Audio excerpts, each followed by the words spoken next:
Welcome to our Ole Miss Athlete Spotlight inside the Manning Room. We're here with Ashton Lansdell from Ole Miss Softball. Davis Harper's pushing the buttons for us. Brady Craig put this together. Shout out, Brady. What's up? Ashton, thanks for being here. Thanks I really for having appreciate it. Yeah, of course. This is cool, and I'm really thankful for your time because obviously you guys are going to a regional. Yep. You're going to Going Tucson. Tucson. Yeah? Yep.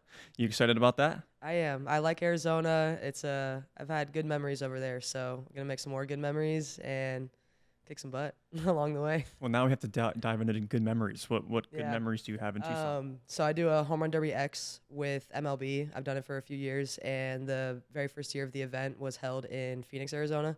And my 21st birthday was also around the same time, so I celebrated my 21st birthday with these random people I just met, and we're out on the baseball field hitting home runs, and I literally just met these guys probably, 2 days prior to my birthday, and they show up on my birthday with a bag full of just airplane shots and random, like, Jaeger, like, vodka, like, probably the crappiest liquor that you could ever find, but a whole bag full of just mini shots, and that's how I spent my 21st birthday with barely anyone that I know, but I had a great time, and they're still my friends to this day, so. That's the beauty of life. Yeah. I feel like, Yeah. when you turn 21 and you have the experiences that you do, we'll get into more of that in a minute. I want to get back to that experience because didn't you hit 15 home runs in one of those? Yeah, I mean, I don't know. I can't even remember You the probably, exact yeah. numbers, but the whole point scoring system, you can get like double points for some home runs. I think the most points in total I've scored in one round was like 25 or something like that. So Yeah. probably about like 15 home runs plus like all the double points and all that stuff you can do. So yeah, you're on like a big old stage, like literally elevated, Yeah. and your BP thrower is across from you, and you're like kind of 10 feet off the ground, just like hitting nukes over the fence. It's pretty cool. So I failed to bring up your background. You began playing baseball. Yes. Transitioned into softball. Mm-hmm.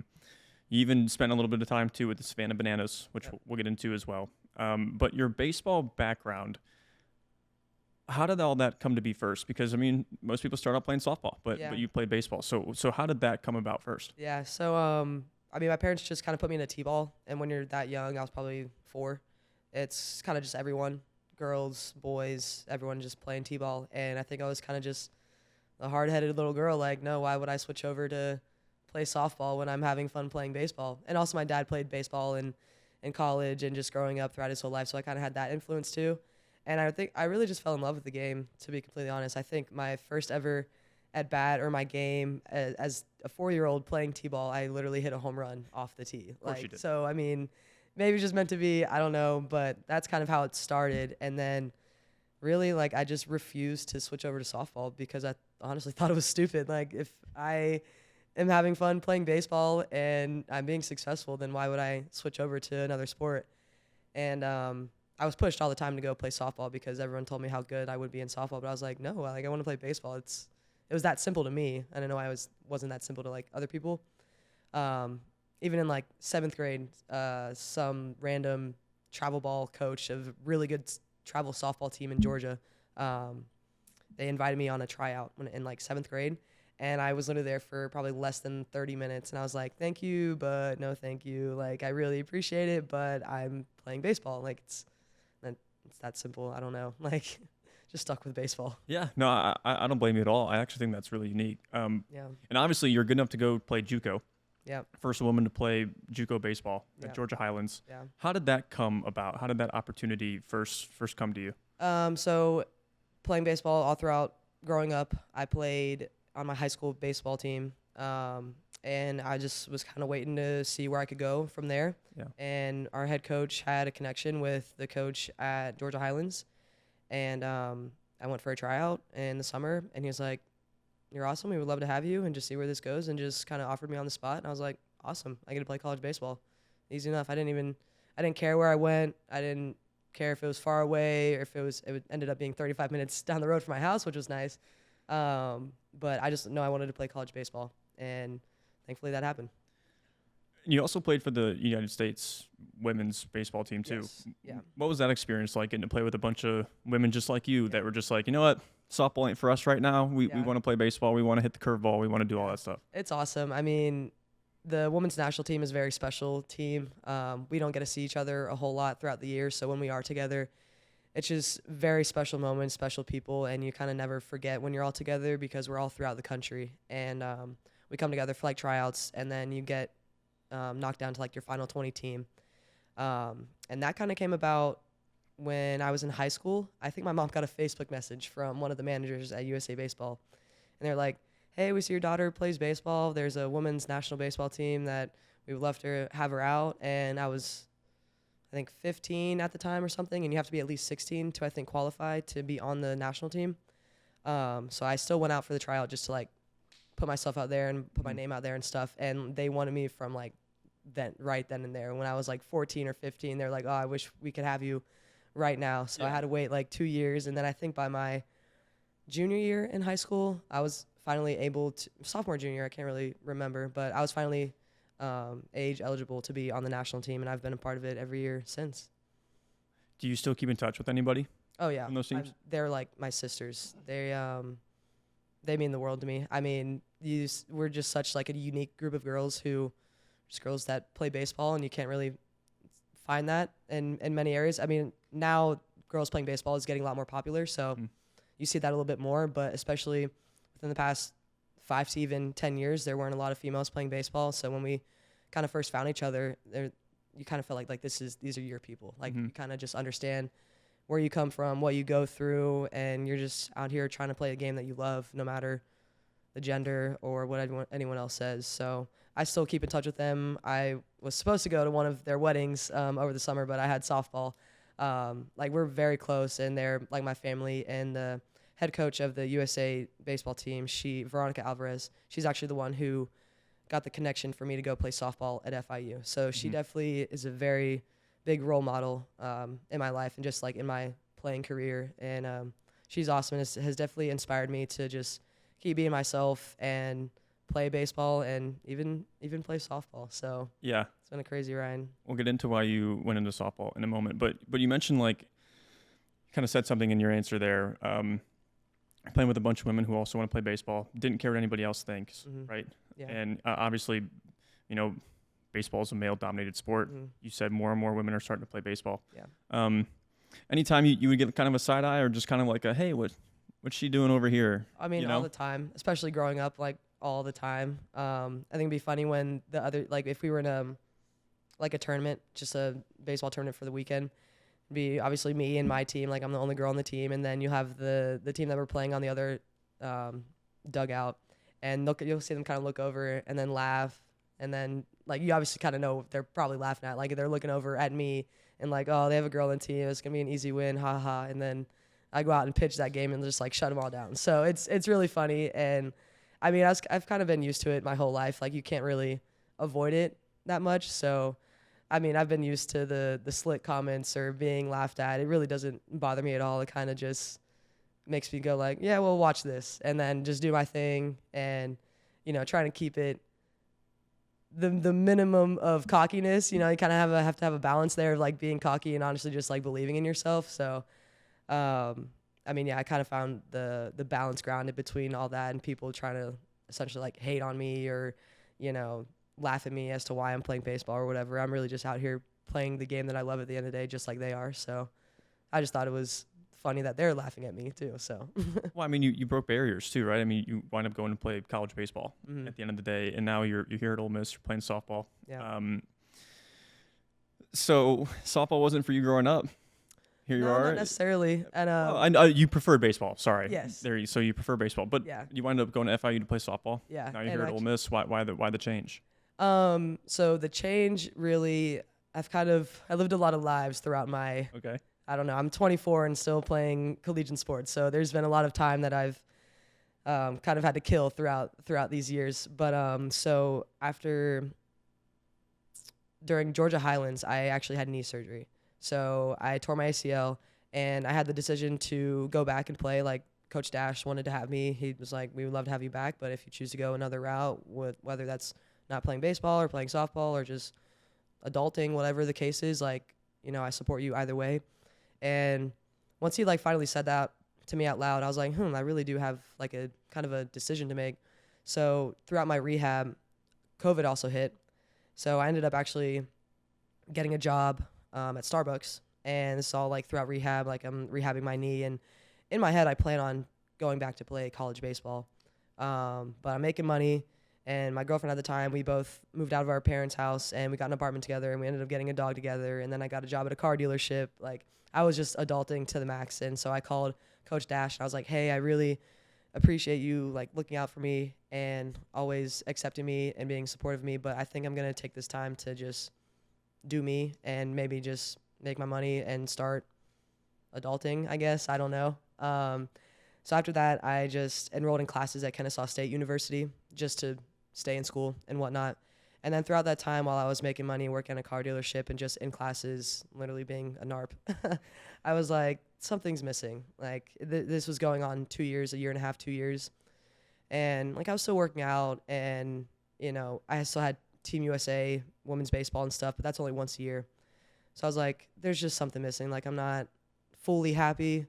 Like I'm making all this money or whatever, but I don't know, just something's missing. So I ended up calling Veronica Alvarez, our USA head coach, and it was kind of just on a whim. Like I knew I wanted to play collegiate sports, but it's always been a dream of mine to play D1 and get a full scholarship. I was also tired of being in debt for school too, because at JUCO I was on like either very minimal scholarship or even no scholarship. I really can't remember. And then being at KSU, I was just a student, so there was no scholarship there really.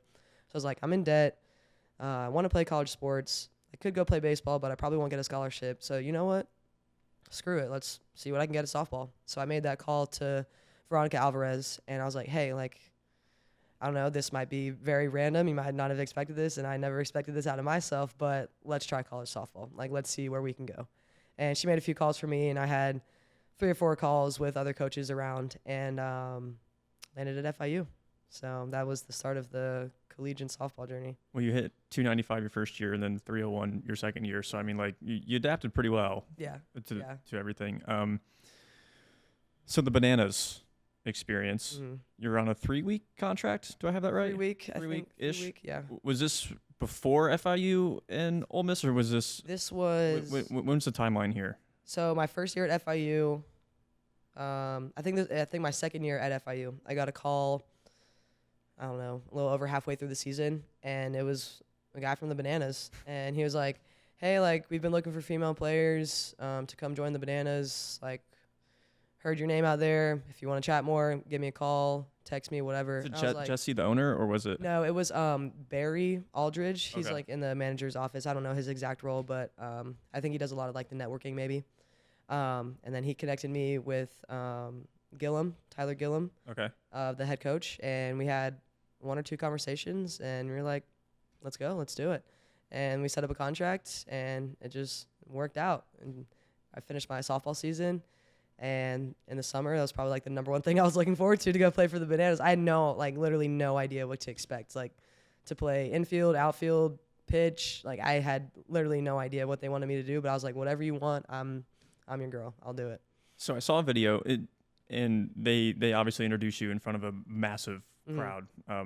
Where was it? What city was it in, your debut? So my debut was in Indianapolis. Okay. And they put you out on the mound, right? Yep. And you face... I don't know exactly who, but we were playing the visitors at the time. Okay. So who was batting, though? I don't know. The only one that because I saw a video of you. I saw a video of you facing, I believe, Veronica, right? That was Valerie. Valerie, sorry. Okay. Valerie Perez. That was at the Nats Park Stadium. Okay. That was in front of like... Because the Bananas gave us that footage, and it was pretty cool to see you two go back and forth. Yep. That was my final outing with the Bananas at Nats Park. I can't even, maybe like 70,000 fans. I can't really remember. However, they sold out the stadium, so whatever the capacity is, that's how many people we were playing in front of. So I was pitching, and she came in to pinch hit for whoever was supposed to hit at that time, and we just battled it out, and she hit a pop fly to center field. And my guy, DR Meadows, man, he dropped the dang ball, so she got on base, but it was good. It was a good little setup they had. Because they sent us that, and I was like, oh, wow, like, cool. She wound up getting her, and then dropped the... Yeah, I think he went for the bare hand backflip catch, and he dropped it. I was like, dang, DR. But it was good. What was that like, though? You're just playing ball with a bunch of guys and having a good summer. Like, what was that experience like with the Bananas to be a player? It was awesome. I mean, you kind of don't really know what to expect going into those sorts of things, especially being the only girl and going into teams full of guys who are together all the time. And I really had no idea what to expect, but like they're just awesome. Like I don't even know how else to really explain them. They're just really great guys, and they're very fun to be around, very accepting. They're just there to have a good time, really. And their whole like base of the Bananas is fans first entertainment, so they're just very accepting of anyone and everyone. And the second I got there, I felt like I was part of their family. So, What are some of the entertainment things that those guys talk about in the dugout? You think like, oh, I think this would be cool. Like, let's do this, or I don't know if so you're they part of any do. of that. I forget exactly what the meetings are called, but they have little meetings before. Say they have a series for the weekend coming up. So the series is usually Friday, Saturday, Sunday. So on say Wednesday before they head out, Tuesday or Wednesday, they'll like pitch ideas. They'll all come together and be like, say it's the 4th of July weekend, and that's like kind of the theme or whatever. So they'll come together and they'll like pitch any ideas that they have for 4th of July or just for the game in general. If there's a trending TikTok dance or whatever the case is, like anything that they think would be funny, be fun, or that they could get a kick out of the crowd, whatever it is, they pitch all their ideas together, write them down in their journal, and they just kind of go with the flow, really. Every week is different. Every game is different. There's sometimes they'll do maybe the same TikTok dances or whatnot, but other than that, I mean, different dances, different songs, different, like, I don't want to say like actors, but just different scenes that they do because they do all these like walkout songs and stuff. Like they literally make a movie out of it, which is really cool. And it's never the same thing. It's really cool how creative they get. So instead of pitchers and hitters meetings, they have creative meetings and stuff like that. Yeah, and it's literally everyone. It's pitchers, catchers, hitters, coaches, even like other staff if they have ideas. Anyone who has an idea, throw it out there, and they'll figure out a way to use it if they like it. Before I get to Ole Miss and your experience here, did you pitch anything? Were you part of anything that you pitched or someone came up? I think I'd pitched one or two ideas. I think one of my ideas that I pitched was my walkout song, which is Pretty Girl Rock. Okay. When we were in Buffalo, New York. So I was like, I think that would be a pretty good walkout song. So I went up to hit for an at-bat. I think it was in Buffalo. And they ended up doing the golden slipper, like Cinderella, or the glass slipper or whatever. And they used my cleat. And so they tried to, like, put the shoe on two other guys. They're like, it doesn't fit. No, it doesn't fit. And they're trying to find the perfect fit for the cleat. And so they did like this whole Cinderella thing and put like a crown on my helmet. And then he put my cleat on, and then Pretty Girl Rock starts playing. And yeah, that was that. That's so cool. Yeah. I like that. Okay. I could talk to you about the Bananas all day. We're on a time limit. So Ole Miss, you're one of a bajillion newcomers on this team, but you wouldn't know it because you guys, we were talking before we did this. You guys just seem so close. Can you tell us a little bit about just the team culture and how close you all really are? Because you guys have fun together, and you can see it when you watch you guys. We have a lot of fun together, and I think it's really cool because we have 3 or 4 girls who are like 24 years old, and then you have like the freshmen who are literally 18. So you kind of, I didn't really know what to expect coming in here because there's just a variety of so many different people and personalities and ages and where everyone comes from. So coming into it, I was like, I mean, I don't know. I think I'm going to have a good time. I'm sure I'm going to love my teammates, but I didn't know I would love them this much, honestly. And the freshmen are hilarious. They are balls of energy all the time. And then all the newcomers who came in, they're awesome. Like everyone just kind of has different backgrounds and different stories. And I think when we all came together and kind of shared our stories and stuff, we really connected with one another. And it's kind of like we're all on the same journey here, but we just come from different backgrounds. And it's really cool to see all the newcomers, especially, even the freshmen, who we all just ended up here at Ole Miss to play softball, which is really cool. I mean, I never thought I would be playing softball in general.